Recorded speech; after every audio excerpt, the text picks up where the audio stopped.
સુરેન્દ્રનગરના મૂડીમાં કિસાન ક્રાંતિ સભાનું આયોજન કરવામાં આવ્યું। રાજુ કરપડાની અધ્યક્ષતામાં કિસાન ક્રાંતિ સભા યોજાઈ। સભાના મંચ પરથી ખેડૂતોએ રાજુ કરપડાને સમર્થન આપ્યું। અન્ય સભા બાદ રાજકીય પાર્ટીમાં જોડાવા પર હવે તેઓ નિર્ણય લઈ શકે છે।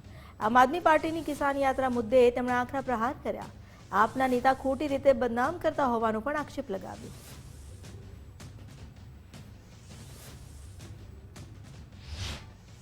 આવનાર સમયમાં ખેડૂતો સાથે મહત્વની જે ચર્ચાઓ થવાની હતી એ પહેલા પણ આજે દિવસે થઈ છે।